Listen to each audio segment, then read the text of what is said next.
Bem-vindos a mais um programa do PX3 Talks, um programa onde a gente fala de propósito, processo e prosperidade. E o convidado de hoje, ele me inspira muito.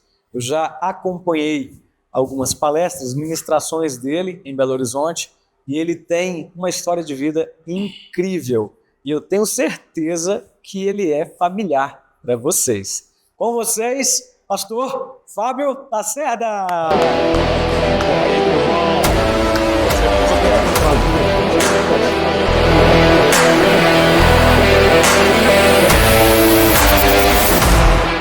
Pastor Fábio, coisa boa, prazer gigantesco ter você aqui. Prazer é meu irmão. Uma honra para mim. Honra minha também. E, gente, qualquer semelhança não é mera coincidência. Pastor Fábio é irmão de quem?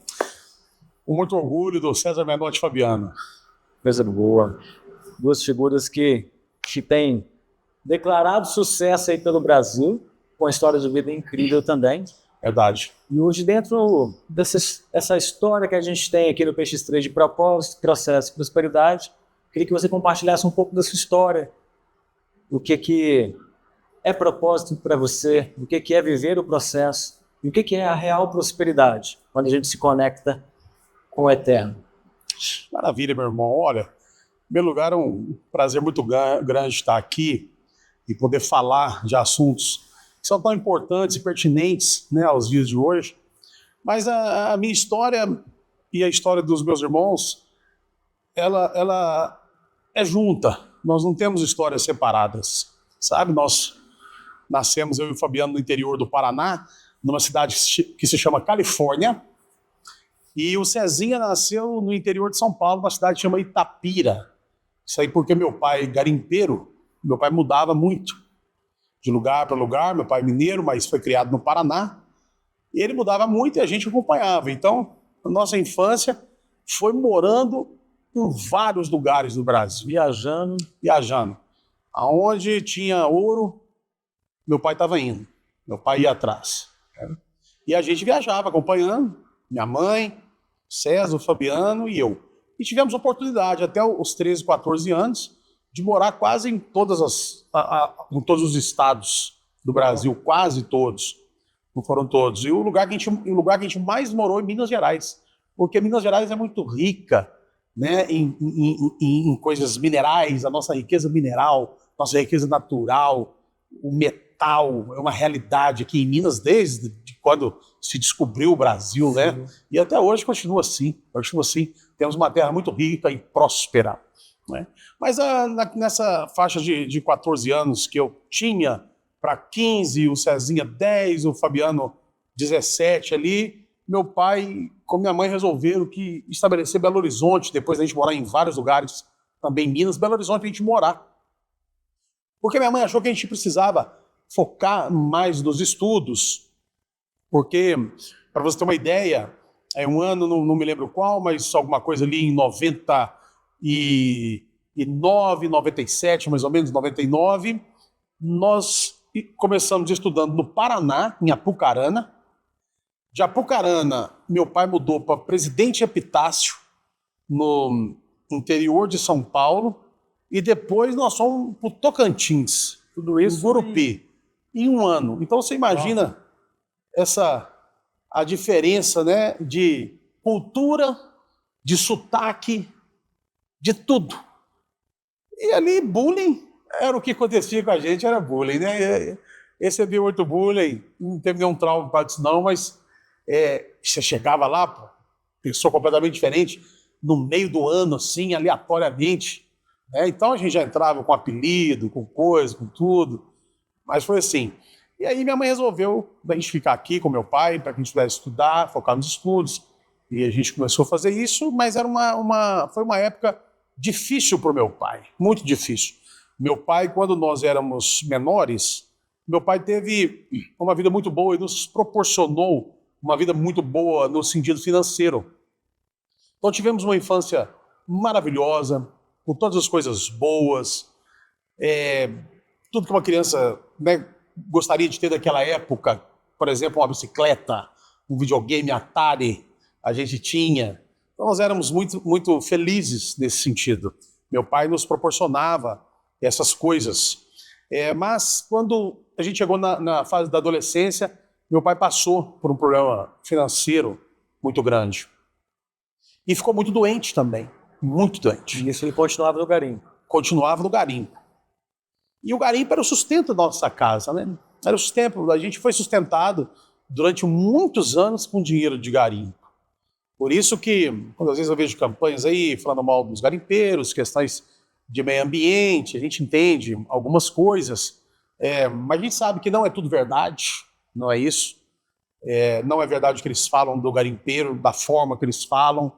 Não é verdade essa questão do o mercúrio contamina os rios, isso não é verdade. Existem estudos já sobre isso que provam isso, mas enfim, jogaram na conta dos garimpeiros, os garimpeiros estavam trabalhando, não tinham tempo de responder a esses ataques, né? Porque eles estavam trabalhando, eles tinham coisas para fazer. Conta, né? Alguém tinha que pagar a conta. E eles continuaram. Então, por isso eu respeito muito a classe garimpeira demais, tenho muito orgulho de ser filho de garimpeiro e ter sido criado com dinheiro de garimpo. Então, o dinheiro de garimpo, dificilmente, às vezes ele enriquecia o tipo de garimpeiro que era o meu pai, porque você ganhava, às vezes, um bom dinheiro, mas daqui a pouco você já tinha que investir tudo no outro garimpo. Então, a vida era feita de altos e baixos. Não tinha previsibilidade. Né? Não tinha.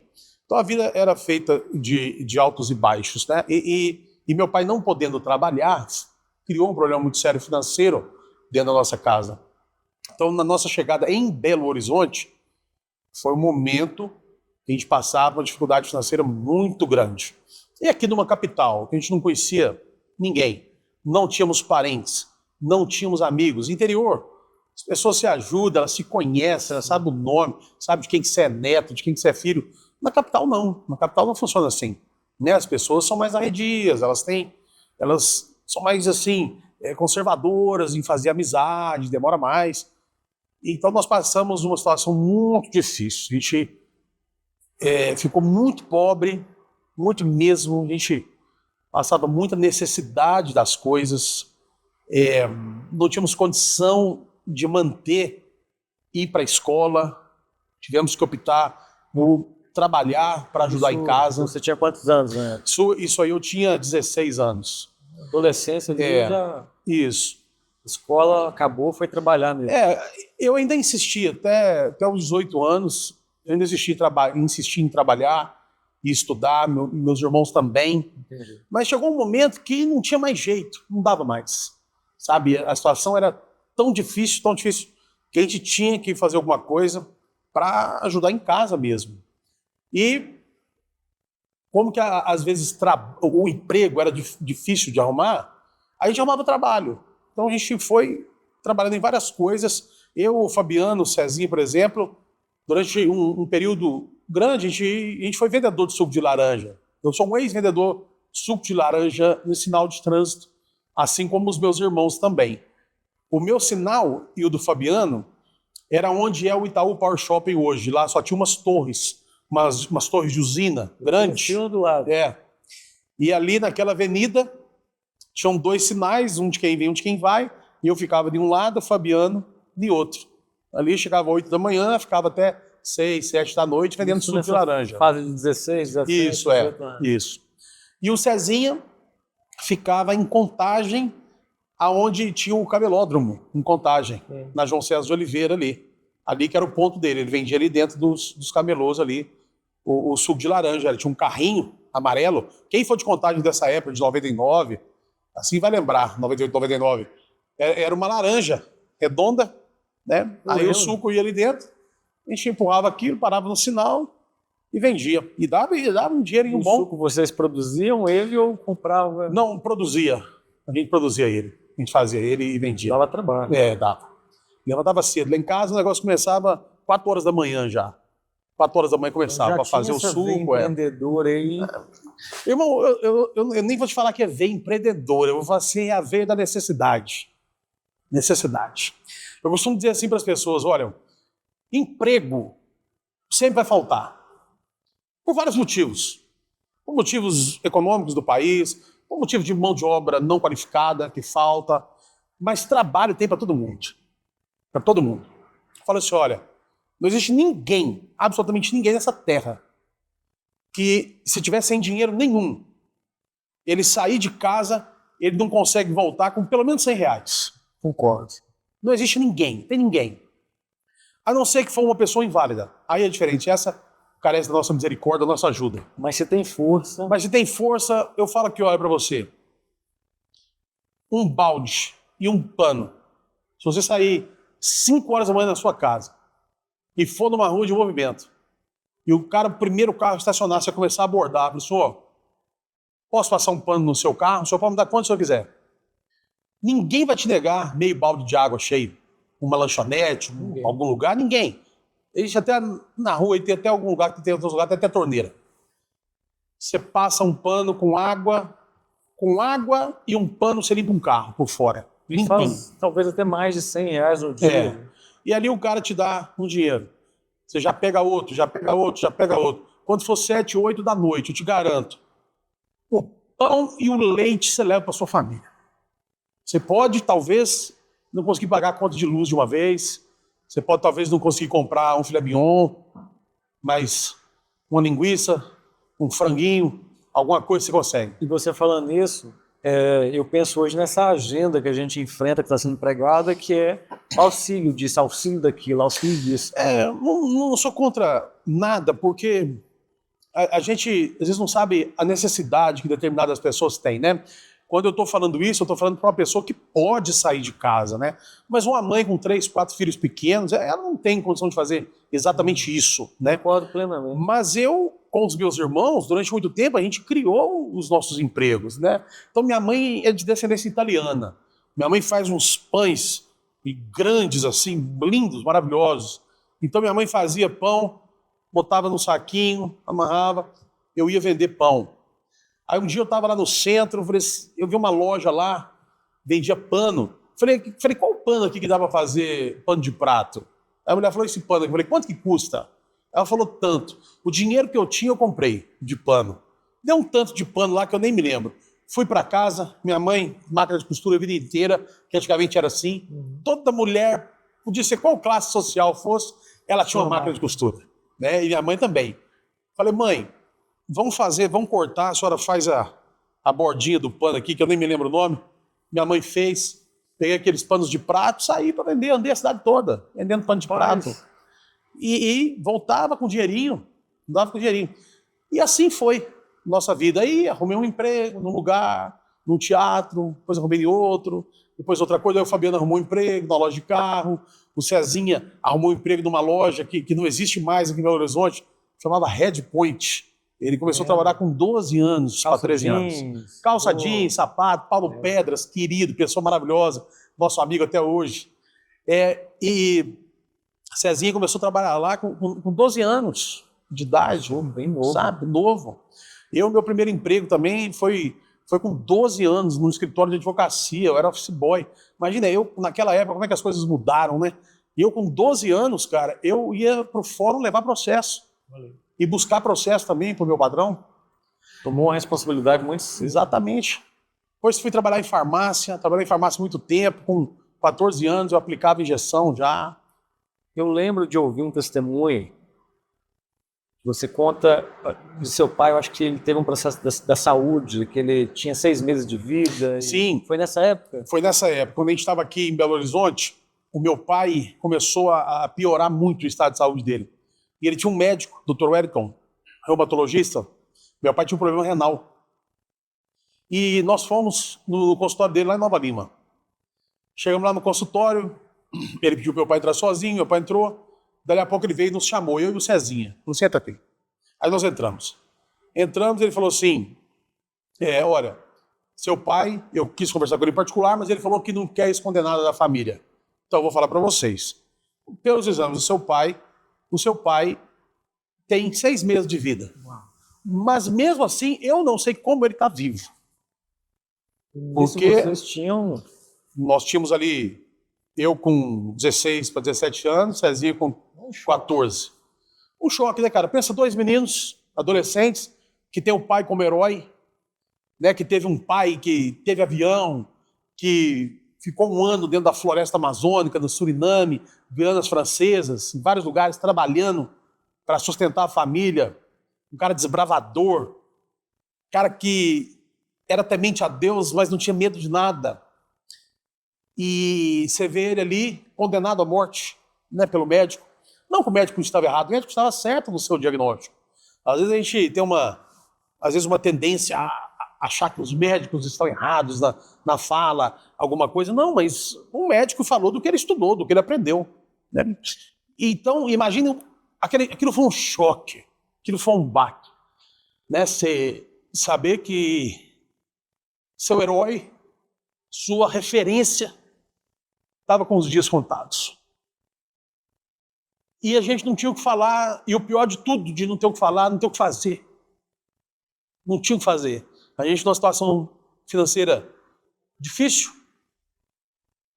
nós não éramos pessoas que poderíamos falar assim, vamos levar nosso pai para o melhor lugar que existir, para o melhor hospital, para o melhor médico, para o melhor tratamento. Não tinha no caso dele, mas se tivesse, nós não poderíamos fazer nada. Não tinha ninguém, nem para a gente pedir. E nós saímos ali, daquele consultório, muito assim, apavorado, muito sem perspectiva do que ia acontecer, entramos no carro, calado, todo mundo. Meu pai arrancou o carro. E meu pai falou assim, vocês estão com a cara assim por quê? E ficou ainda... Falei, pai, é difícil a gente ouvir isso, pai. A gente queria que o senhor sarasse. Ele falou, rapaz, quem sabe da nossa vida, meu filho, é Deus. Inteligência emocional. É Deus é que sabe. Tem pessoas aí, meu filho, que vão morrer hoje e que não receberam diagnóstico de morte. Mas hoje é o último dia da vida delas. Elas não vão voltar para casa. Nós estamos aqui, ó. Nós ainda vamos voltar para casa hoje. E aquela região de Nova Lima tem muita mineração. Sim. E a mineração tem um negócio que chama rejeito. É o que sobrou de tudo que se buscou o ouro, de que lavou, ou de qualquer outro minério, sobra uma terra. Do processo das grandes... Chama rejeito, empresas. Isso. Das grandes. E de médias também. Todo o garimpo tem um rejeito. Não é um lixo, é a própria natureza ali que você buscou o ouro e onde não tinha, você deixou. Entendi. Só que esse rejeito fala-se, e é verdade, que uma grande porcentagem do ouro fica nele. A máquina não consegue tirar, não consegue dar conta. E meu pai passando por ali, parou numa fazenda e chamou lá quem estava lá, o caseiro, porque tinha um rejeito nessa fazenda. E meu pai perguntou para ele, falou, meu amigo, deixa eu te falar, eu sou garimpeiro, será que você permitiu eu dar uma cuiada desse rio aí? Quem é do garimpo sabe o que é isso. Ou uma bateada. Cuiada, meu pai já andava com cuia, com bateia. Você vai ali, você faz ali uma micro pesquisa. Você vê se ali tem ouro. Prova ali. O cara deixou, falou que podia. Meu pai foi lá, agachou. Era um rejeito pequeno, pegou um pouco do material, pegou a água, fez com a cuia, olhou, falou, aqui tem ouro. Falou, quem que é o dono dessa fazenda? Aí o cara falou. Aí meu pai falou assim, você não consegue o telefone dele para mim? Ele falou, não tem agora, mas se eu vier outro dia, eu consigo o telefone dele para o senhor. E fomos embora. E ali eu tive a primeira grande lição na minha vida. Nunca desista dos seus sonhos. Meu pai tinha acabado de sair de um consultório médico com um diagnóstico de 6 meses de vida. E estava procurando um garimpo para trabalhar. Como se não tivesse acontecido. Como se não tivesse acontecido nada. E não que ele estivesse ignorando totalmente aquilo ali. Ele sabia que o caso dele era sério. Mas era porque ele era um homem esperançoso. Era um homem que assim, olha, eu vou morrer daqui a 6 meses, eu vou fazer exatamente o que eu iria fazer daqui a 6 meses. Eu não vou mudar minha agenda. E ele já tinha conhecido Jesus nessa época? Não, ainda não. Mas ele era muito temente a Deus. Então ele disse assim que não ia mexer na agenda dele por causa da morte. A morte que chegasse no tempo dela e pronto. Estava resolvido. Meu pai não tinha medo da morte. E eu fiquei pensando, como pode um homem receber um diagnóstico que vai morrer e ele está procurando um lugar para fazer garimpo? E o garimpo demora até você montar um maquinário, você juntar pessoal, se organizar as coisas. Isso é grande, né? Do meu pai não chegava a ser uma estrutura de mineração, mas era uma estrutura mediana, precisa de máquinas, de maquinários, de coisas, de motores, de tudo, de várias coisas para colocar para funcionar, de pessoas trabalhando, né? Então leva um tempo para você montar isso aí. Conseguir uma negociação com o dono do negócio ali, para você estar ali, tal. Algumas liberações ambientais, assim, qualquer coisa desse sentido. Falei, que loucura isso, cara? Como é que ele tá querendo fazer isso? Mas, enfim, voltamos para casa. Chegamos lá, meu pai contou para minha mãe, contou para Fabiano, ficou todo mundo em choque, assim. Tinha um vizinho nosso que era médico, minha mãe pegou os exames, naquela esperança de ter uma segunda opinião, mostrou para ele, doutor Fernando, ele olhou e falou, dona Elci, do céu, é muito grave, o caso dele é muito grave, ele pode cair morto a qualquer momento na rua. E aí ele foi piorando, as articulações dele foi parando, ele parou de andar, ele só andava assim, com uma cadeira, como se fosse um andador, porque a gente não tinha como comprar um andador. Então ele segurava numa cadeira e andava com muita dificuldade, passava muita dor. E aí o garimpo ficou e vocês foram trabalhar na rua. A gente trabalhando na rua ali. E meu pai há um tempo sem garimpar. Aí começamos a frequentar a igreja. Meu pai começou a ir na igreja. Meu pai aceitou Jesus depois numa cidade onde ele foi garimpar. Ele aceitou Jesus. E batizou. Só que aquela enfermidade inchou muito as articulações dele, os pés, as plantas dos pés, ele começou a ficar sem andar. A gente ia para a Lagoinha e meu pai chegava com essa cadeira assim, com os pés de lado, pisando de lado. Ele não conseguia pisar com a planta dos pés no chão. E sentava ali no último banco da igreja, que era o mais perto da porta, para ele andar menos. E começou, só que, de repente, meu pai foi, sabe, andando um pouquinho mais, foi reclamando menos de dor, e as coisas foram mudando. De repente, papai começou a ficar sem dor e andar. E os 6 meses passou. Os 6 meses passou e passou um ano. Um ano, meu pai voltou no médico, no mesmo médico, comigo com o César. E falou com ele, falou, doutor, estou de volta aqui, não é para afrontar o senhor. Meu pai fez os exames de novo. Falou, trouxe esses exames para o senhor ver, porque é o seguinte, o senhor falou que eu ia ter 6 meses de vida. E eu achei que era isso. Só que já tem um ano. Eu não morri e melhorei. Eu quero ver se tem alguma coisa que eu possa fazer para me ajudar mais. Aqui estão meus exames. O médico pegou, olhou, falou assim, ó, o senhor me perguntou o que o senhor faz. Eu vou devolver a pergunta. Vou perguntar para o senhor o que o senhor está fazendo. Porque em toda a minha vida de medicina, eu nunca vi isso aqui mudar.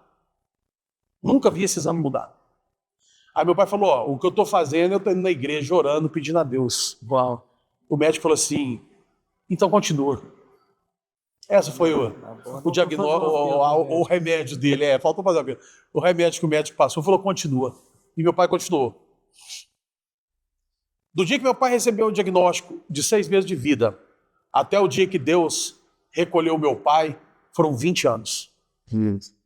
20 anos de vida. Ele teve a mais. E viveu bem. Os últimos anos de vida dele, estava muito bem. Então ele participou também de todo esse nascimento da Participou de tudo que aconteceu na carreira dos meus irmãos aqui em Belo Horizonte. Logo depois, meu irmão começou a cantar numa loja de carro que ele trabalhava, depois do expediente, o patrão Fabiano fazia um happy hour lá. E ele começou a cantar lá nesse happy hour. Acho que uma pessoa acompanhando o violão, ou então na época do videokê, essas coisas assim, cantar. E o Cezinha sempre foi um autodidata da viola, sempre tocou muito bem viola, muito bem. E começou a tocar e um cara começou a chamar ele para fazer umas gravações em São Paulo, em estúdio.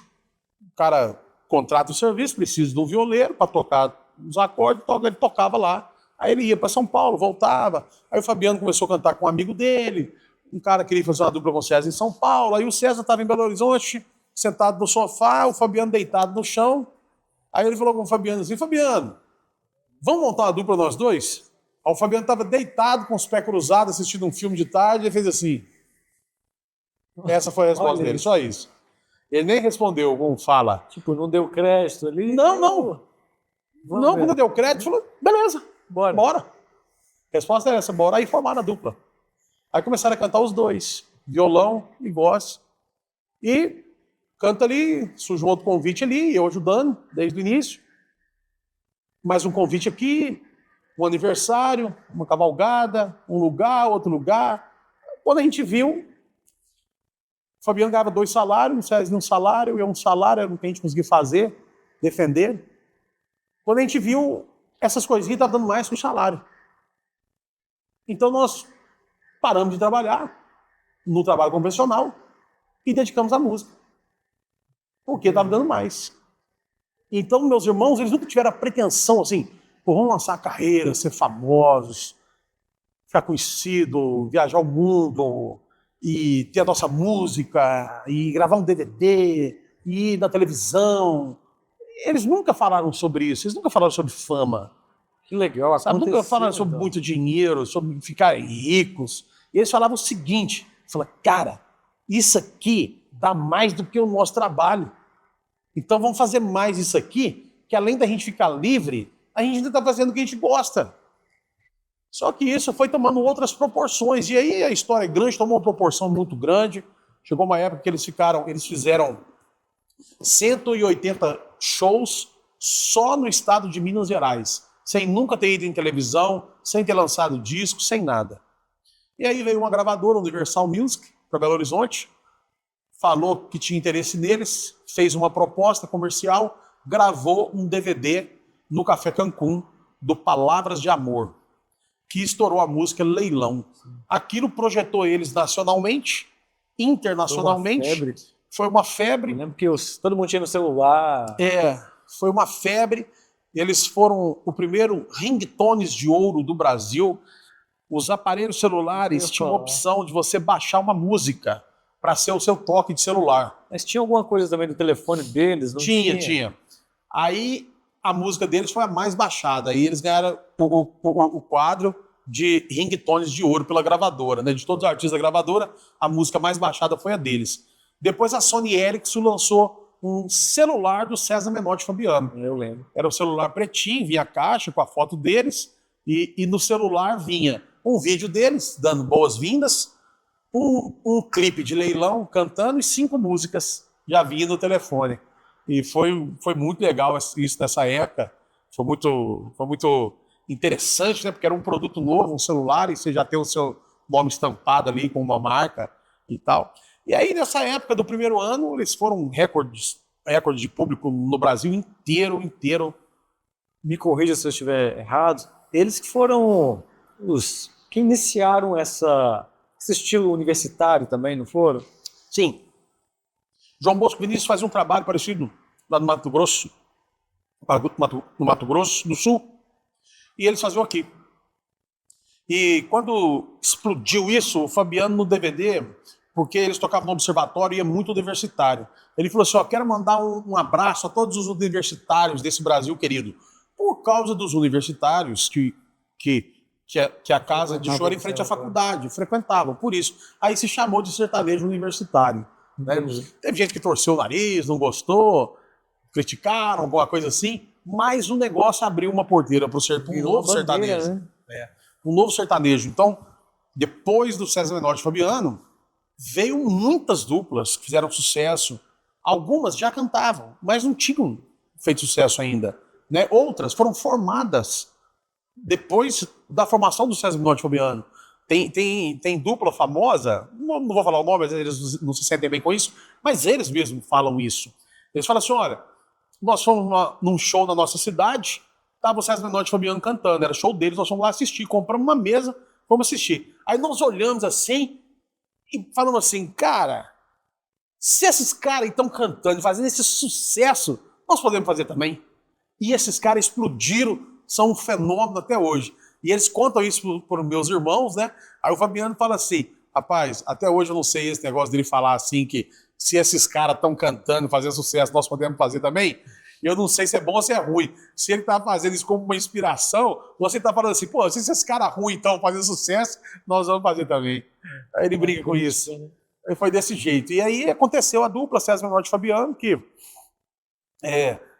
fez shows no Brasil inteiro, fora do Brasil, na Europa, nos Estados Unidos, em vários lugares, obviamente show para brasileiros, né? Mas são roteiros nossos de mais de 10 anos já.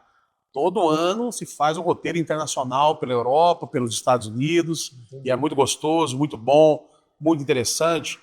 Tivemos a oportunidade de fazer o Brazilian Day lá na Times Square, em Nova York, e foi um show que reuniu 1 milhão de pessoas, né? Isso são os dados do jornal o Globo. 1 milhão de pessoas na avenida em Nova York.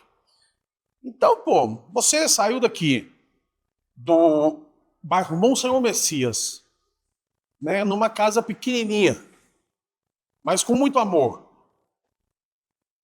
e atravessar o oceano, e ir lá para Nova York, para tocar para 1 milhão de pessoas, você não pode normalizar isso. Não no sentido de achar que você é muito bom ou melhor que os outros, não, não. Mas você não pode normalizar no sentido de não achar que não tem a mão de Deus nisso. Não tem como. Se não tivesse tido a mão de Deus, era impossível disso acontecer. Nós não tínhamos as prerrogativas para isso acontecer. Meus irmãos não tinham o perfil do sertanejo da época. Eles não se enquadravam no que uma pessoa poderia fazer sucesso. Se fosse descrever, olha, se uma pessoa for fazer sucesso, porque fazer sucesso não tem como você falar quem vai fazer. Vai falar, se uma pessoa for fazer sucesso, o perfil dela é esse aqui. Não era dos meus irmãos. Nem de longe. Poderíamos chamar de os improváveis de Deus. Os improváveis. Completamente improvável o que aconteceu. Mas graças a Deus, Deus deu para o Fabiano uma voz privilegiada, inimitável. Você vê quem imita o meu irmão, ele imita estereotipado, ele imita como uma sátira. Sim. Ele não consegue imitar mesmo cantando parecido. Fala só, olha, eu canto parecido com o Fabiano Menotti. Não, não tem ninguém. Como não tem quem canta parecido com alguns outros cantores também. E o Cezinha é um autodidata da música, a cabeça musical da dupla, uma enciclopédia musical, diretor da Som Livre na ocasião, o Éboli, falou, olha, você é uma enciclopédia digital, César. A ponto, assim, da gravadora, às vezes, ligar para ele para fazer uma consulta, falando assim, Cezinha, tem uma música aqui que uma dupla gravou, aqui nossa, nós não estamos conseguindo achar o compositor. Ele, não, essa música é de fulano de tal. Então, você falar uma música sertaneja pro Cezinha, ele sabe quem foi o primeiro que gravou, quem foi o segundo, quem que escreveu. Ele sabe até se o nome que escreveu, que está ali, escreveu mesmo. Ou se pegou uma carona só. Entendi. Entendeu? Então, essa é a história deles, 20 anos de carreira, eles completaram agora, recebendo várias homenagens no Brasil inteiro. Você está com eles como empresário executivo desde o início? Estou com eles desde o início, desde que nós começamos. Eu trabalho para os meus irmãos e com os meus irmãos, nós três. Né? No início foi começando, foi crescendo as coisas e tal. Hoje nós chegamos num momento que a gente terceirizou os serviços, né? Antigamente, quando não tinha celular, não tinha internet, o sistema do show business era outro. Hoje mudou completamente. Hoje você não precisa mais estar em nenhum lugar assim para fazer negócio, a figura do empresário. Né? Hoje você precisa que o seu artista esteja bem na mídia digital, na mídia televisiva, que já não é para todo mundo, é muito mais restrita, né? Mas eles têm uma agenda muito boa na televisão, fazem muita televisão. Você precisa manter bem no digital. Você trabalhando nisso aí, os negócios aparecem. Antigamente você tinha que ir atrás dos shows, ir atrás das rádios, ir atrás de tudo. Porque não tinha internet. Era dificuldade da pessoa arrumar um telefone. Tem gente que nem tinha telefone. Né? Então você tinha os lugares que aconteciam isso. Por exemplo, em São Paulo, tinha uma padaria lá, tinha uma padaria dos artistas. Toda segunda-feira estava lá cantores, compositores, empresários, produtores de TV para marcar show, para marcar televisão, para botar música em rádio, para compositor mostrar música. Hoje não, hoje é a internet. Entendi. E quem olha assim e não conhece a história, nem imagina, né? Pai no garimpo, trabalharam lá, acha que aconteceu por acaso. Tem gente que acha que aconteceu por um acaso, tem gente que acha que alguém chegou e derramou muito dinheiro. E não é isso, não é isso.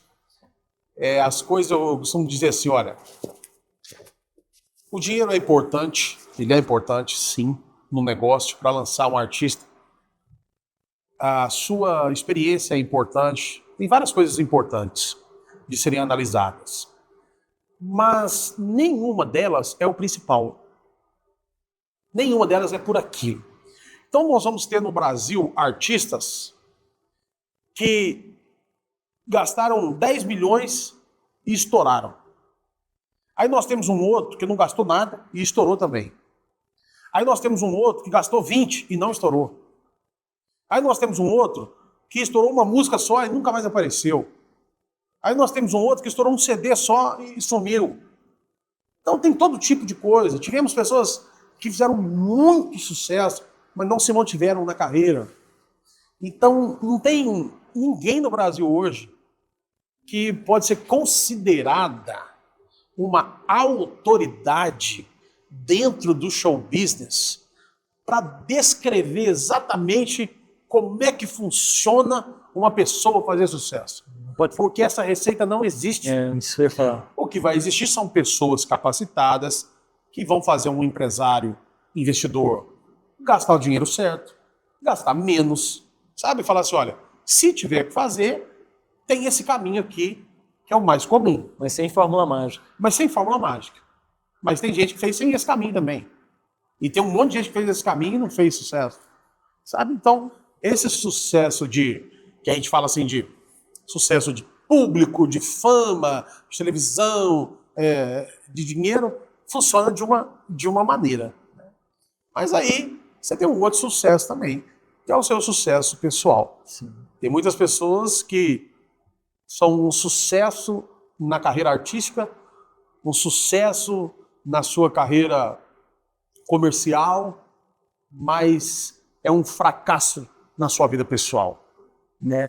E tem uma frase que diz que nenhum sucesso na vida compensa o fracasso no lar, né? Então tudo ligado à fama, a dinheiro, e não estou falando só do meio artístico, estou falando de todas as áreas. Ela é muito perigosa. É um terreno perigosíssimo, é um campo minado. Se você pisar errado, você se destrói. Eu tenho uma frase que sempre compartilho sobre ela, em pregações, ministrações, em palestras, que é: qualquer sucesso fora do centro da vontade de Deus é um excelente fracasso. Exatamente. Encaixa muito com o que você está compartilhando. E além dessa jornada em família com seus irmãos, agora veio, agora não, já tem uns 3 anos, uma nova jornada de construir algo que Deus colocou no seu coração. Sim. Né? A gente até fez uma surpresa de colocar aqui. Ah, que legal, olha aí, ó. Para divulgar aqui PX3 Talks, olha comigo. Isso aí. Tem 23 anos que eu converti. Desde que eu converti, eu já entrei na igreja querendo ser voluntário de alguma coisa. E fiquei 10 anos no evangelismo, lá na Lagoinha. E depois do tempo foi passando, eles me reconheceram a pastor, me convidaram para ser ungido a pastor. Eu sempre, como voluntário na igreja, eu relutei, não quis. Falei, não, eu vou continuar fazendo o que eu faço, mas não quero assim, esse título, essa coisa. Mas depois eu fui convencido pelo pastor Antônio Cirilo, meu amigo. Falou assim, Fabinho, você precisa aceitar. Você está sendo reconhecido, você não está sendo convidado. Lagoinha não está precisando de um pastor. É porque eles estão vendo em você que você tem amor em fazer coisas pelas pessoas, em cuidar de pessoas. E o que o pastor tem que fazer é isso. O pastor não tem que fazer mais nada além de cuidar de pessoas. E você já faz isso. Então, você só está sendo reconhecido, aceita o que eles estão te propondo. E o que eles me propuseram era me ungir. Me ungiram a minha esposa também, há 10 anos atrás, como pastores da Lagoinha, voluntários.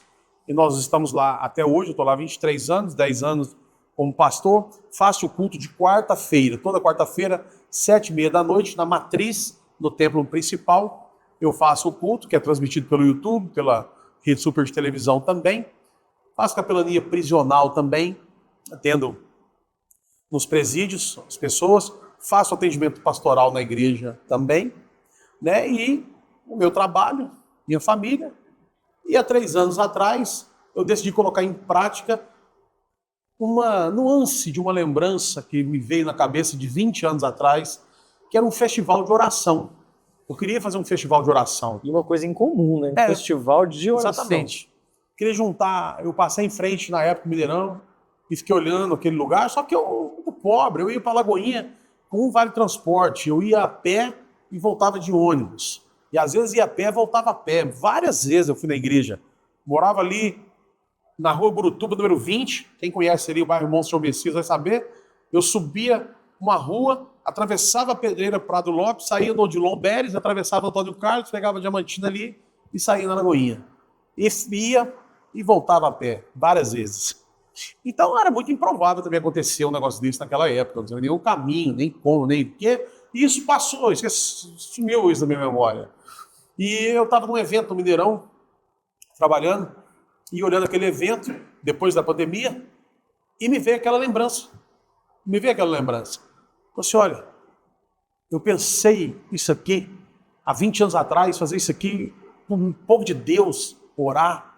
Eu sei que pessoas já fizeram coisas de estádio, eu não sou o primeiro, eu não sou o pioneiro nisso, mas o meu, eu queria fazer desse jeito, fosse um festival de oração. E eu trabalhava com esse nome Ore Comigo no Instagram, para as pessoas vão fazerem oração junto comigo. E naquele dia eu falei, olha, eu vou fazer aqui, vai chamar Ore Comigo. Aí nisso eu estava quieto lá no meu canto, em cima do palco, veio um rapaz e falou assim, pastor, sua bênção. Eu falei, que é isso, meu irmão? Você está abençoado, não precisa falar assim, não. Eu te abençoo. Me deu um abraço, falou, pastor, eu gosto muito do senhor, tal. Eu falei, que bom, meu irmão. Ele é um produtor, esse cara, um produtor secular. E ele no cantinho comigo, ele olhou assim e falou, aí, pastor, olha, o senhor é o cara que faz um negócio desse aqui pros crentes. Crente não tem uma festa assim grande, ó, em Belo Horizonte. Eu falei, irmão, tá certo. Quem sabe a gente faz. Mas ali já na hora, eu já falei, eu já sei o que está acontecendo aqui. Estou entendendo, Deus. Eu já estou entendendo tudo. É isso. No outro dia eu liguei no Mineirão, pedi a data, já veio a data na minha cabeça, 24 de junho de 2023. Eu estava a 70 dias da data. Olha aí. 70 dias para decisão 70 dias de fazer um evento do no dia Mineirão. que eu ia fazer eventos. Liguei no Mineirão, o Mineirão falou assim, olha, não tem data para os próximos 2 anos. Eu falei, então não é de Deus isso aí. Mas eu lembrei de um amigo meu, Nenete, conheci-lo há 20 anos, Cristiano Nenete. Liguei para ele para ver o que ele achava. Falei, Nenete, você como produtor artístico, o que você acha de um evento gospel, cristão, dentro do Mineirão? Com que olhar você vê isso? E aí ele comentou, falou, Fábio, eu vejo com bons olhos. O público evangélico realmente tem poucos eventos, e são eventos pequenos aqui em Belo Horizonte, né? Não são eventos tão grandes. Tem a Marcha para Jesus, mas ela é na rua. Eu vejo com bons olhos. Eram os congressos diante do trono, ali no Mineirinho. Os congressos diante do trono no Mineirinho e a gravação do Preciso de Ti, se eu não me engano, no Mineirão, há 25 anos atrás. Isso, né? Tinha 25 anos que não tinha nada evangélico dentro do Mineirão. 25 anos. Olha isso. Há 25 anos que a gente tinha feito foi o Diante do Trono, que inclusive esteve lá com a gente. E nessa conversa com o Nenete, ele falou, quando você estava pensando em fazer? Eu falei, 24 de junho. Ele falou, do ano que vem? Eu falei, não, desse. Ele falou assim, essa data é minha. Eu tenho um evento nessa data. Se você quiser, eu te dou ela. Eu falei, eu quero. Claro que eu quero. Olha como é que é as coisas loucas. Olha Deus movendo. O Mineirão, que é dono das datas, não tinha. Mas o produtor aqui, amigo meu, pessoal, tinha. A data era dele. Aí ele falou, se você quiser, eu cancelo meu evento, passo para você. Eu falei, eu quero. Ele falou, mas tem 70, falta 70 dias. Eu falei, não, eu quero. Em 70 dias, irmão, liguei a todo mundo do Brasil que eu conhecia, que eu não conhecia, convidei para o evento, falei, vou convidar bastante gente, porque eu convidei assim, já falando, o evento está começando, não tem verba, não tem nada, tem que vir no amor mesmo, primeira vez, depois a gente olha isso e tal. E falei, vou chamar bastante gente que não vai vir. Muita gente, você fala os cantores e pregadores. Falei, muita gente não vai vir. Uhum. Então eu chamo bastante, aí vem uns 10, já tá bom. Eu chamei 50, veio 50. E era em um dia? 50, um dia só, um dia. Ué, como é que fez com essa programação? Nós começamos 8 da manhã, terminamos 1 da manhã. Né? Em 70 dias nós contratamos 50 atrações, 2 palcos gigantescos, iguaizinhos, um do lado do outro. toda a infraestrutura do evento. Vendemos 54 mil convites em menos de 70 dias. 54 mil convites em 70 dias. Foi em menos, porque quando a etiqueteira foi pro ar, foi colocado as coisas e anunciado, já tinha passado uns 10 dias. Então foi 60 dias. Vendemos 54 mil ingressos, lotamos o Mineirão, arrecadamos toneladas de alimento. Várias pessoas aceitaram Jesus, foi um mover tremendo. As pessoas que vieram falavam, olha, nós sentimos aqui a presença de Deus.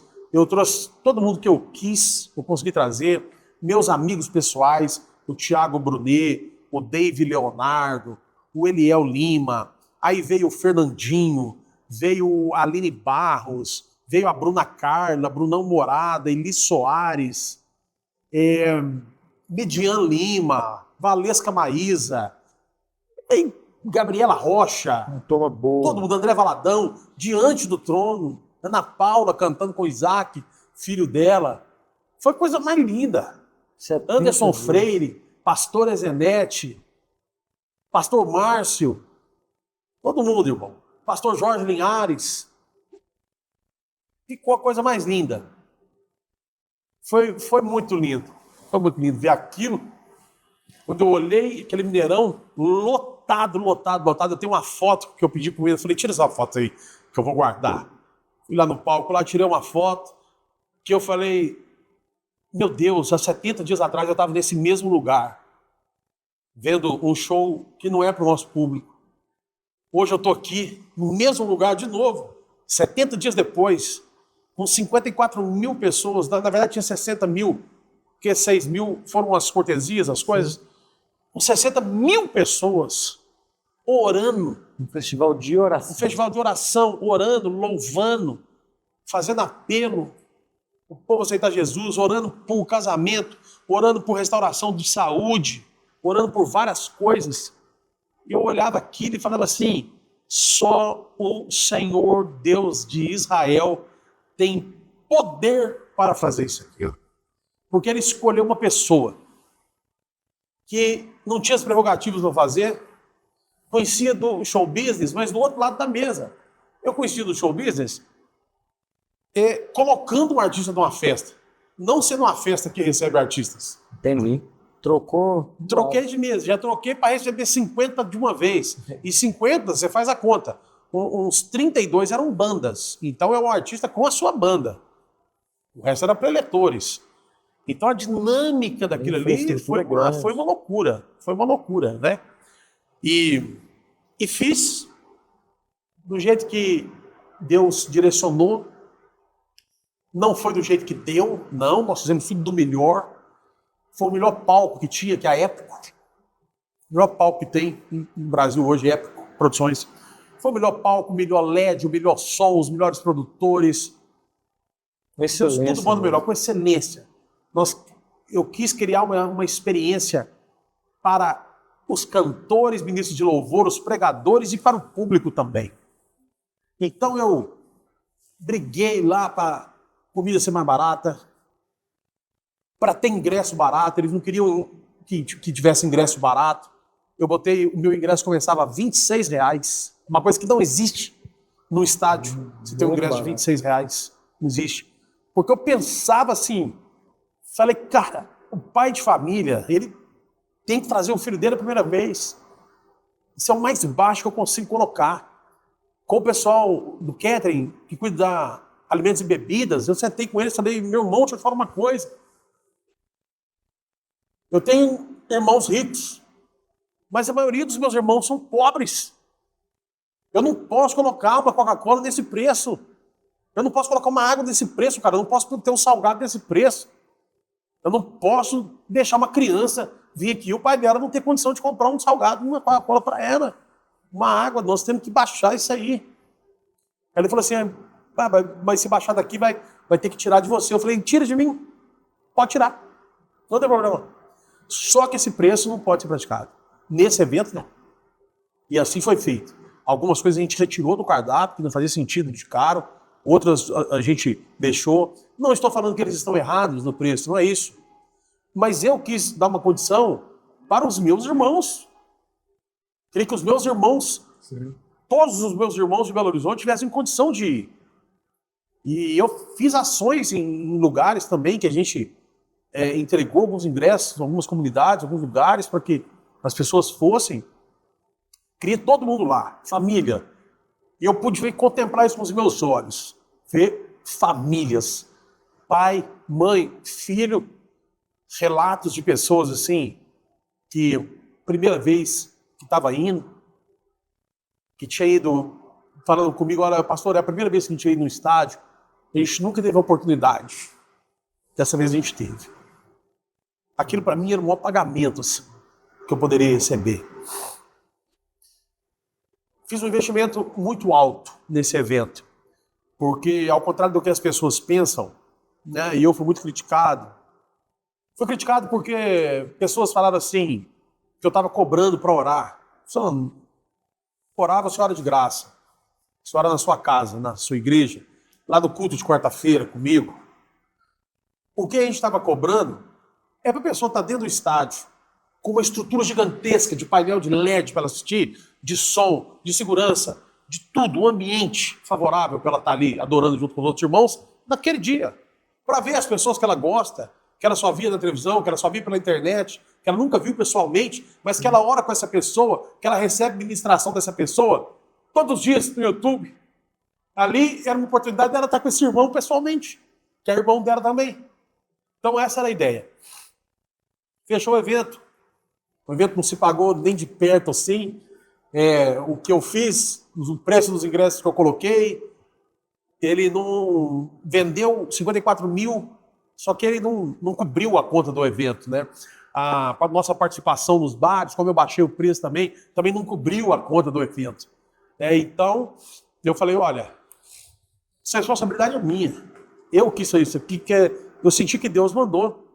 Então, eu recebi muitas ajudas também. Meus irmãos, por exemplo, e outros amigos me ajudaram. Eu não pedi para ninguém, eu tenho um problema, talvez seja até orgulho meu que eu tenho que tratar, mas eu tenho uma dificuldade de pedir coisas dos outros. Eu não peço coisas para as pessoas. Principalmente depois que eu fui ungido a pastor. E eu falei, essa responsabilidade é minha. Eu vou arcar com essa diferença. E foi uma diferença muito alta, foi uma diferença de milhões de reais. Bom. Mas eu peguei tudo que eu tinha e a ajuda que eu recebi e coloquei tudo lá. Não ficamos devendo nem uma pessoa, ninguém. Para a honra e glória do Senhor, eu fiz um evento, paguei de dinheiro privado mais da metade do valor que custou o evento, para que as pessoas pudessem ter aquela experiência. Literalmente ofertou no reino. Se eu quisesse pagar aquele evento, metade daquelas pessoas não poderiam ir no evento. Entendi. Ia ser um preço muito alto. Muito alto. Então, Deus direcionou a segunda edição. Na segunda edição, aconteceu um milagre maravilhoso, divino, que está no YouTube. Quem quiser, entra lá, bota lá, ore comigo, 2024, vai lá para o final, que você vai ver o testemunho inteiro, é grande, né? Mas apesar de ajudas que eu consegui, o evento ainda não se pagou no ano passado, mas a gente fez assim mesmo, porque o Deus da visão é o Deus da provisão, né? Eu estou servindo a quem? Estou servindo ao dinheiro ou eu estou servindo a Deus? Eu estou servindo a Deus, então eu sou um cara responsável, eu lido com dinheiro o tempo todo. Só que tem hora que Deus manda você fazer uma coisa e você não tem que ficar questionando muito, não. Você tem que fazer. Se você tem uma vida espiritual com Deus e você tem certeza que Deus te mandou, Deus vai dar um jeito no negócio. Deus não é Deus de confusão. E Deus também não é um Deus de coisas inconsequentes. Sim. Não é. Ele falou, faz, de novo. Eu falei, Senhor, mas olha, o que eu tinha, eu já dei. Eu não tenho mais para fazer de novo. Tudo que eu tinha, eu dei. Tudo. Até o carro da minha esposa. Minha esposa? Não, minha esposa maravilhosa, achou ótimo. Achou lindo. Estava junto ali. Falou que era um orgulho ela saber que o carro dela foi para ajudar a pagar um evento que é uma obra. Ela falou isso, que ela se sentiu orgulhosa de poder fazer isso. Então não tive problema nenhum com isso. Pelo contrário, meus filhos, minha família, meus irmãos, minha mãe, todo mundo. E no segundo, Deus me levou ali na moenda mesmo, até o final, sabe? Até o final, até faltando semanas para o evento. Mas aí, testemunha grande. Aí entrou na minha vida um amigo querido, um irmão em Cristo Jesus, o Thiago Nigro e a Maíra Card, e foram usados por Deus, tremendamente usados por Deus, para que o segundo evento acontecesse e mais uma vez a gente pudesse subsidiar parte daquele evento para que os irmãos pudessem estar ali. Então eu vejo na internet as pessoas reclamando do preço, às vezes do preço do ingresso. O nosso ingresso agora esse ano começou a R$40. Né? R$40. Para estádio não existe isso, não existe. E tem pessoas que vão lá, que absurdo, o camarote, tá tanto. O camarote, tem um camarote. Tem gente que gosta, ele é um lugar bem menor, pequeno. Não tem um público grande para ele, tem um público pequeno para ele. Tem gente que quer ali, ficar ali, tem área gente que gosta da privada, bancada para sentar. Sim. Tem a galera que gosta de ficar lá na pista prêmio, lá na frente, lá. E no estádio você precisa dividir os setores. Eu recebi uma mensagem, um cara é até médico, sou instruída, falou comigo assim: pastor, me dando ordens ainda sobre a terceira edição. Pastor, o senhor faz o evento aí, mas não vem com esse negócio de dividir a área não, porque diante de Deus somos todos iguais. Mas eu li aquilo, eu falei, não estou lendo isso não. Eu não estou lendo isso não. É uma questão de organização. Falei assim, rapaz, será que esse cara tem noção do que ele está falando? O que é você comandar 60 mil pessoas dentro do mesmo lugar? Não pode dar nada errado assim. Qualquer problema, você pode ter um acidente muito grande. Pessoas que estão em setores tal, ele é proibido de passar para tal setor. Por quê? Porque se as pessoas resolverem todas descer para a pista, pode acontecer uma tragédia. É questão de logística mesmo, de segurança. Exatamente, de distribuição. Nós temos 60 mil pessoas, nós temos que alocar elas aqui dentro. Sim. Então tem que ter, esse lugar tem que ter 5 mil, aqui tem que ter 10 mil, aqui tem que ter 12 mil, aqui tem que ter 5 mil, tudo controlado. E no jogo, as pessoas respeitam, no evento secular respeitam, só porque é um evento cristão não vai respeitar. Exatamente, Então a gente é muito criticado. Aí o outro falou lá, isso é mais um mercadante da fé ganhando dinheiro dos crentes. Aí eu falei, meu Deus, será que esse cara tem noção que mais da metade desse evento nós estamos pagando do bolso para ele acontecer, para ele existir? Não tem. Não tem. Agora, eu sou hipócrita falar assim, Délis, esse evento aí ele é beneficente. Não, ele não é beneficente. Esse evento aí é sem fins lucrativos. Não, ele não é sem fins lucrativos. Nós estamos fazendo o que Deus direcionou. Nós estamos aprimorando para que esse evento se pague, sem a gente colocar muito na conta dos irmãos. Sim. Nós estamos criando mecanismos para isso. Criando mecanismos para daqui a um tempo esse evento sobre dinheiro no caixa. E eu nem passo pela minha cabeça eu recuperar o que eu coloquei. Eu não tenho esse pensamento, eu vou recuperar o que eu coloquei, sim. Mas sabe que jeito? Levantando 6 horas da manhã, indo trabalhar, fazer negócios. Desse jeito que eu vou recuperar. Porque um cara falou comigo, um amigo, falou assim, cara, você não fica assim meio com o coração doído, porque até a poupança dos meus filhos eu peguei. Você não fica com o coração assim, meio que talvez isso não seja Deus, cara? Você acha que Deus quer isso para você? Você trabalhou 20 anos, juntou um patrimônio, você tem colocado tudo isso num evento, um dia só de evento. Será que esse dinheiro não poderia ser usado de outra forma? Ou então você ter guardado para você?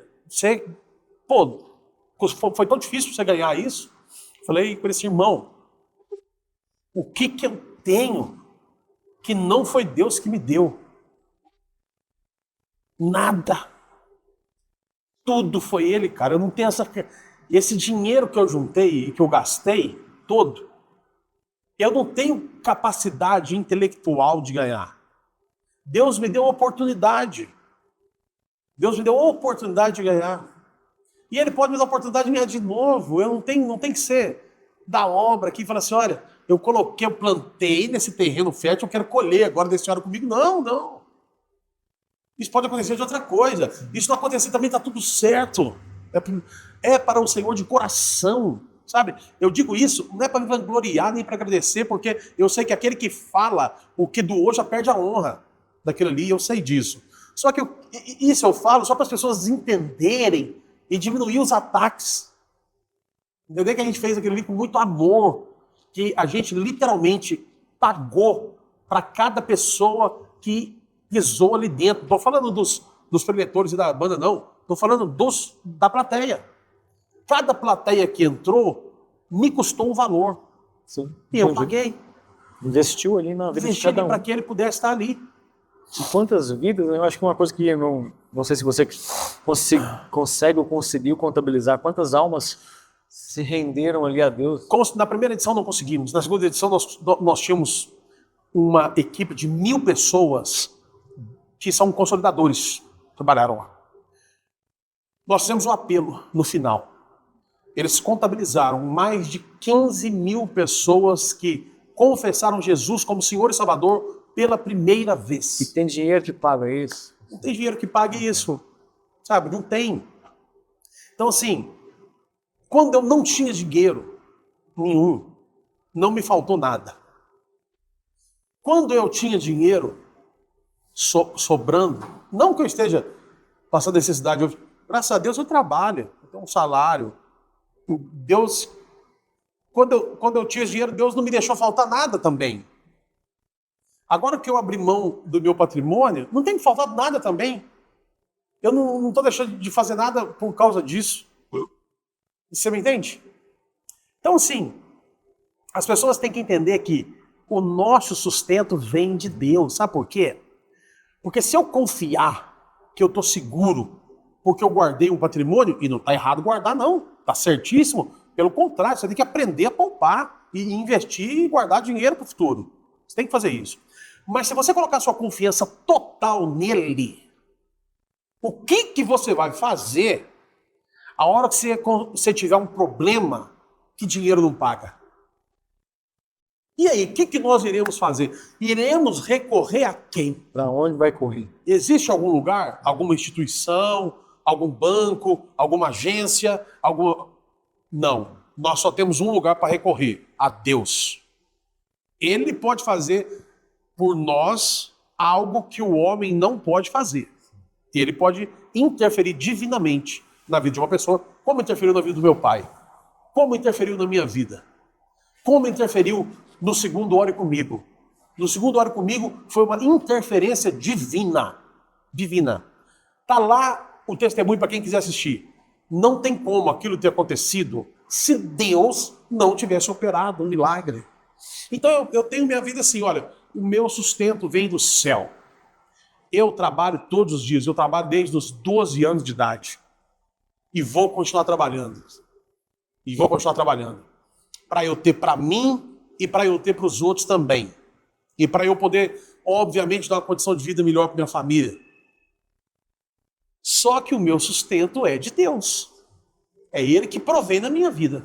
Uma coisa interessante, você falando e lembrando de histórias de outras pessoas, de grandes testemunhas aqui, é que ninguém viveu um testemunho do agir de Deus, um milagre mesmo, quando aquela pessoa, melhorando aqui o que eu quero dizer, ninguém viveu algo extraordinário em Deus de braço cruzado. Essa pessoa ela sempre estava trabalhando em algo quando Deus olhou para ela e chamou ela para realizar uma visão. Você começou ali aos 12 anos, construiu toda uma trajetória, sempre esteve empenhado em trabalhar, em cumprir uma missão, um propósito, viveu ali com seus irmãos a crescente, executou o outro lado do negócio e Deus te chamou para o lado de cá. Para fazer algo que aos olhos humanos, 70 dias, pastor, impossível.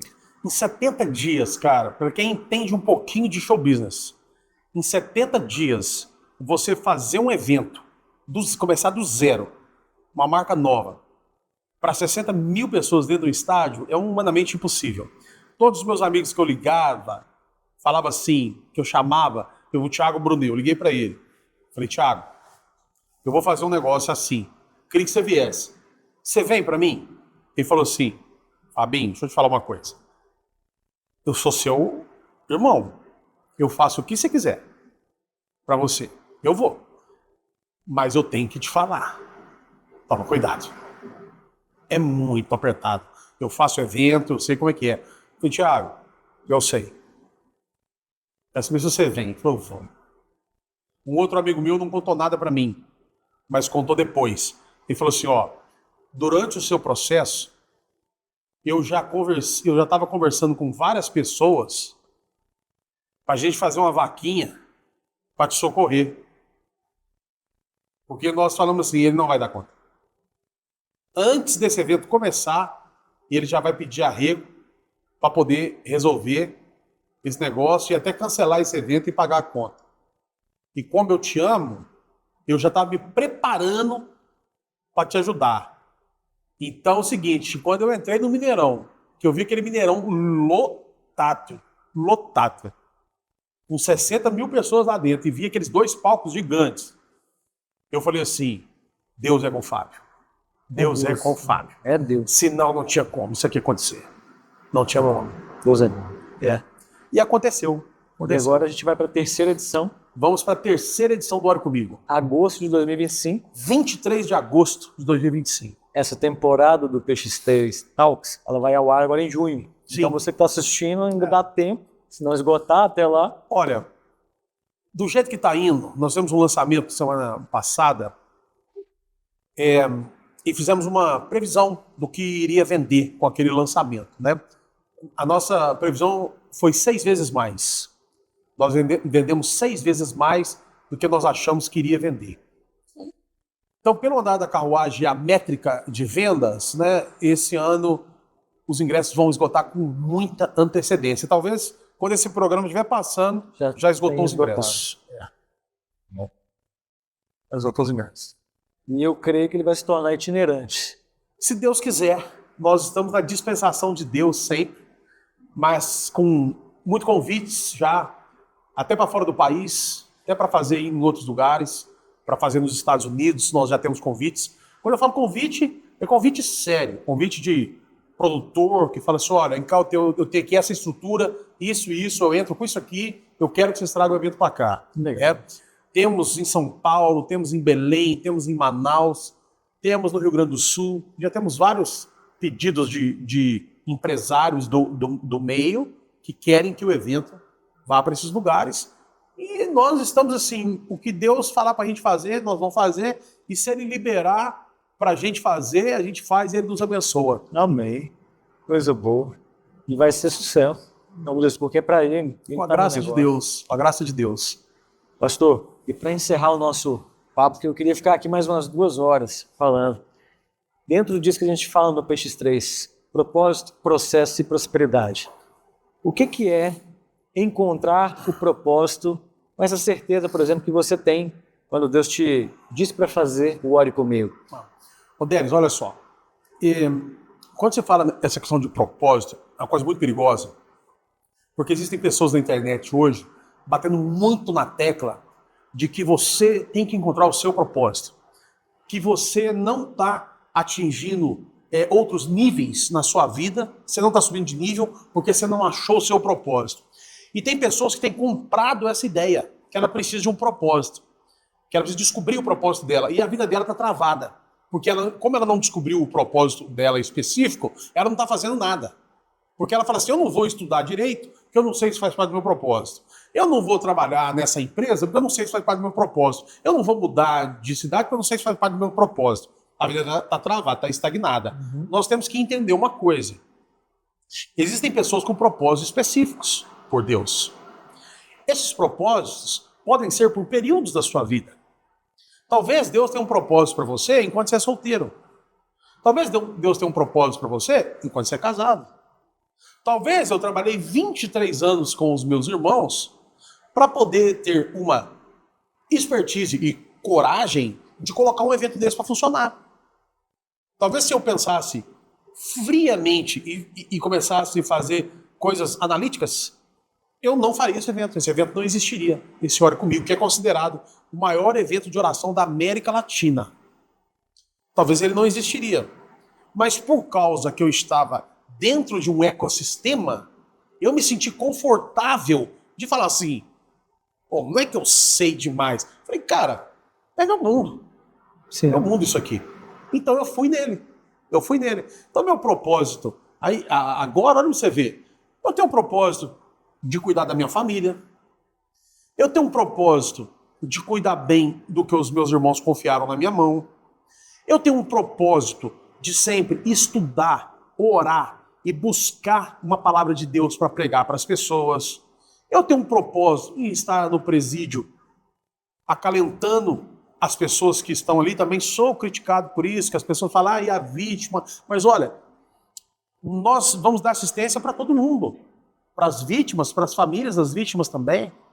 Só que se você não cuidar daquela pessoa que está ali, como que você acha que ela vai sair?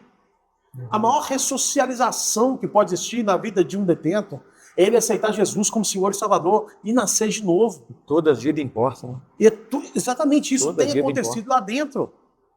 Eu estou dando a minha cara a tapa para bater para as pessoas que me criticam, para que aqueles irmãos que entraram ali saiam dali e façam ao contrário de tudo que eles fizeram a vida inteira.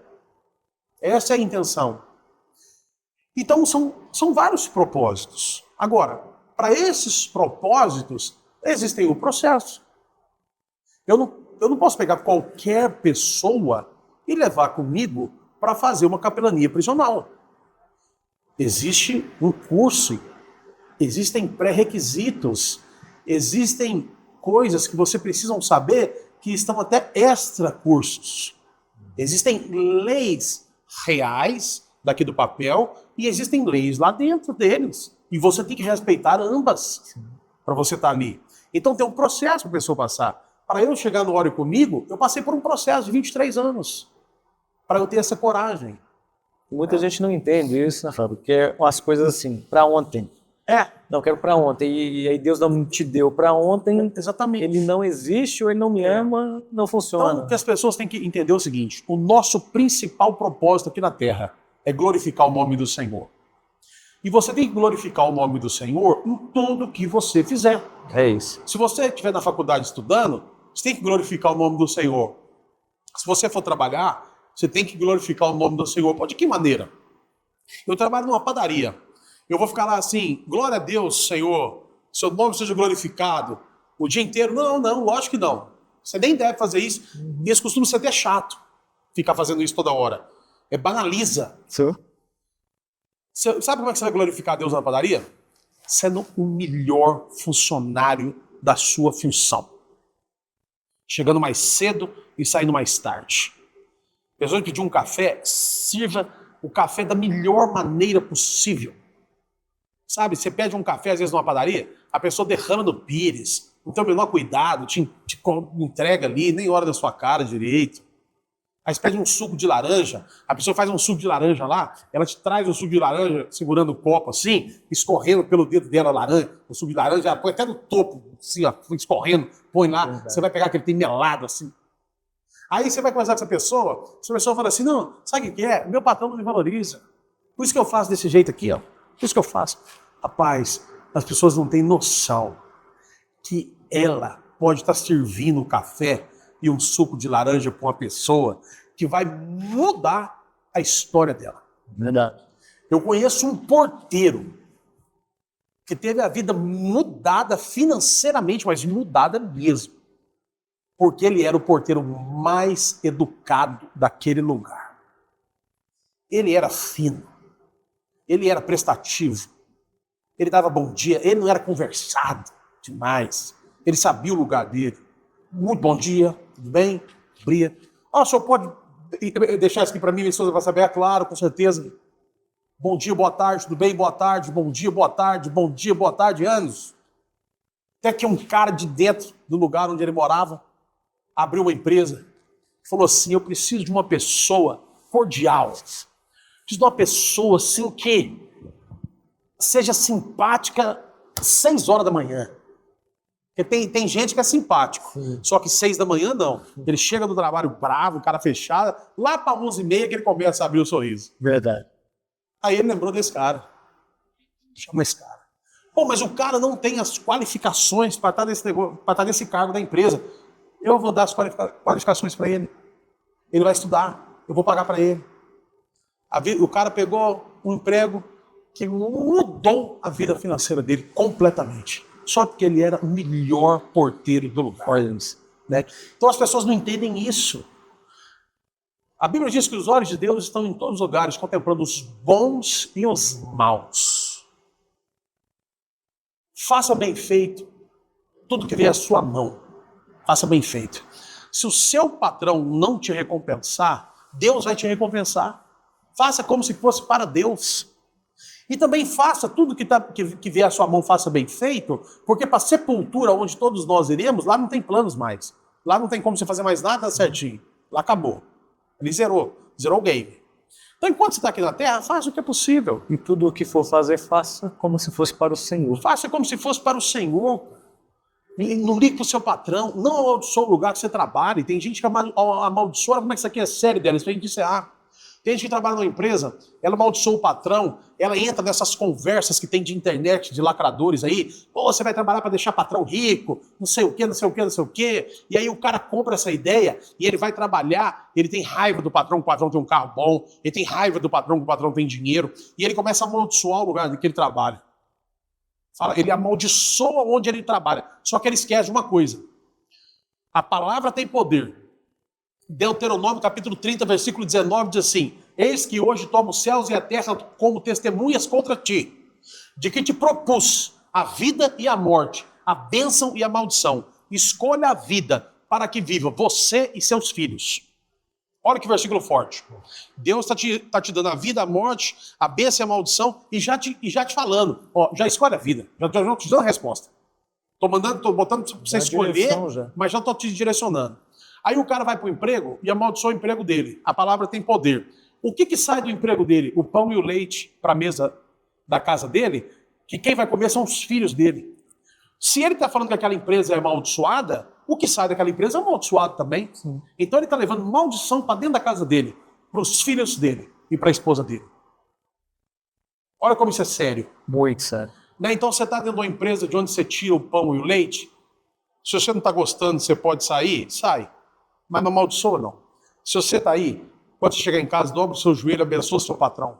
Ore por ele. Abençoa a sua empresa. Abençoa o pão e o leite que você está tirando daí e dando para os seus filhos. Ainda que você não seja valorizado, uma coisa não tem nada a ver com a outra. Né? Aí é sobre você, não é sobre o seu patrão. Sobre o seu patrão, Deus vai resolver com ele. Se ele é uma pessoa que não sabe,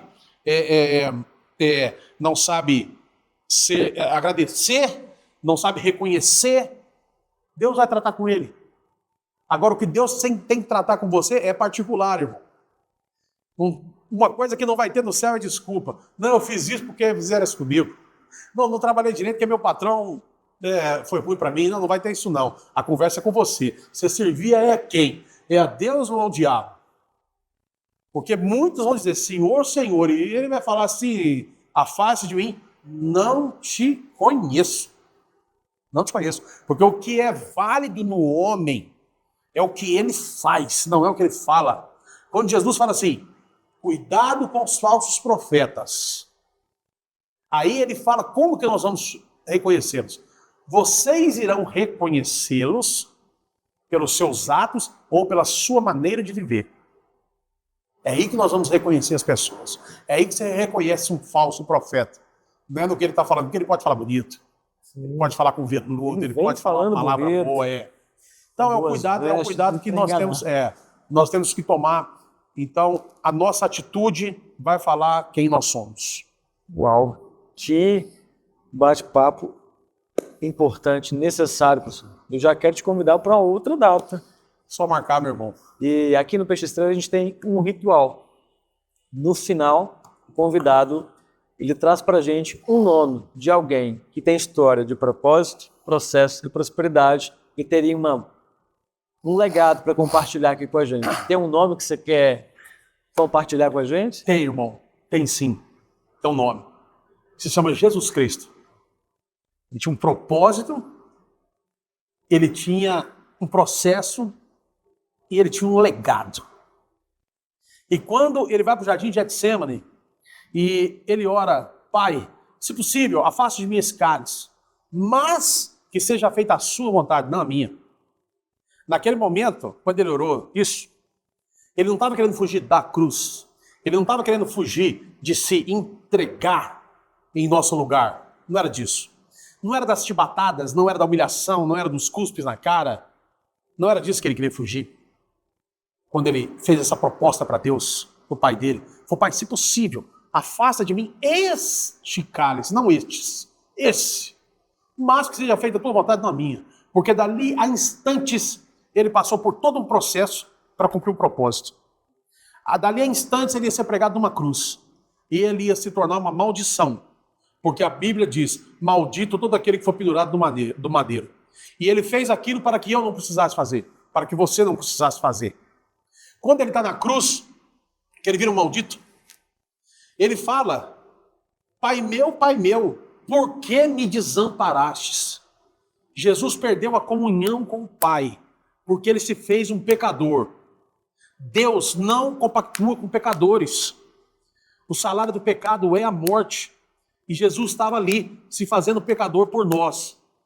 Quando ele fala: Pai meu, por que me desamparastes? Era a oração que ele fez no jardim de Getsêmani. É o processo que ele passou. O que ele pediu para o Pai: afasta de mim esse cálice, era o cálice de ficar longe do Pai. Jesus aceitou tudo. Ele aceitava tudo no que diz respeito ao processo que ele tinha que passar. Ele nunca ligou que eles iam bater nele, que iam humilhar ele, que iam falar com ele assim: você não é Deus, você não desce daí. Os próprios discípulos falam para ele assim, falam: manda fogo nesse povo. Ele sabia que se ele quisesse, tinha um exército de anjos que podia interferir se ele quisesse. Mas ele preferiu passar pelo processo para cumprir o propósito e para trazer para nós a prosperidade da vida eterna. Não.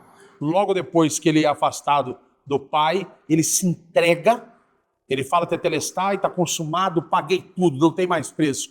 Morre. Desce com a chave da vida que ele já tinha e sobe com a chave da morte. Ali ele se torna o alfa e o ômega, o primeiro e o único, o carpinteiro, o advogado, o lírio dos vales, o príncipe da paz, a maravilhosa estrela da manhã, porque ele cumpriu o processo, ele passou pelo processo, cumpriu o propósito e trouxe para nós a prosperidade da vida eterna. Uou! E agora não tem como não fazer uma coisa. E vai ser a primeira vez que a gente faz assim um episódio. Quero te convidar a fazer uma oração por todos que vão ouvir ou assistir e fazer um apelo. Amém. Para quem estiver em casa e quer viver uma vida nova com esse Cristo que a gente acabou de falar. Eu vou orar por você que está me assistindo, que crê em Deus, talvez, que crê em Jesus, mas talvez pessoas, homens, te apresentaram Jesus e te apresentaram Deus Pai de uma forma que eles não são. Talvez são pessoas que nem são representantes de Deus e te apresentaram um Deus vingativo, um Deus rancoroso, um Deus que tem uma lista de não. Você não pode fazer isso, você não pode fazer aquilo, senão eu não vou te amar. Um Deus que, se você não fizer tudo certinho, no final do ano, você não vai ser abençoado. Talvez te apresentaram esse Deus e você achou que você não se encaixaria no que esse Deus precisa para te abençoar. E eu estou aqui para te dizer que Deus te ama incondicionalmente. Não tem nada que você possa fazer para Deus te amar mais e nem nada que Ele possa fazer para Ele te amar menos. Não tem nada que você possa fazer para Ele te amar menos. Ele te ama incondicionalmente. E se você quiser acessar a salvação hoje, experimentar a Deus, experimentar andar com Deus, eu quero te convidar a fazer uma oração que Ele nos ensinou no livro de Romanos. Se você já crê no seu coração que Jesus Cristo é Senhor e Salvador da sua vida, eu quero te dar a oportunidade que eu tive há 20 anos atrás de confessar com a sua boca. E nós vamos fazer isso agora. Se você puder, onde você estiver, feche os seus olhos. Não tem nada de místico nisso, mas é para que nada tire a sua atenção e que seja você e Deus. E você repete essa pequena oração junto comigo, dizendo assim: ó Deus e Pai, neste dia eu ouvi a tua palavra e eu creio que Jesus Cristo é o único e suficiente Senhor e Salvador da minha vida. Eu que um dia andei em teus caminhos, mas me desviei. Arrependido eu volto, na certeza de que serei aceito. Em nome de Jesus, amém. Amém. Se você fez essa oração, confessando Jesus como Senhor e Salvador da sua vida, você recebeu a salvação. A vida eterna já começou. E você vai ver que coisas maravilhosas que Deus vai começar a fazer dentro de você. Dentro de você. E você que um dia andou nos caminhos do Senhor, mas por algum motivo se afastou, e você também fez o final dessa oração, Deus te recebe de braços abertos. Porque um pai nunca está preparado para um filho sair de casa, mas está sempre preparado para ele voltar. Deus te recebe e Ele te ama. Boa. Pastor, muito obrigado pela sua presença. Eu que agradeço a oportunidade. Eu que agradeço a Tem oportunidade. uma próxima oportunidade e a casa é sua. Obrigado, meu irmão. E vamos estar nesse evento aí juntos, se Deus quiser. Vamos estar na hora comigo. Tá lá. Com a graça de Deus. Deus te abençoe.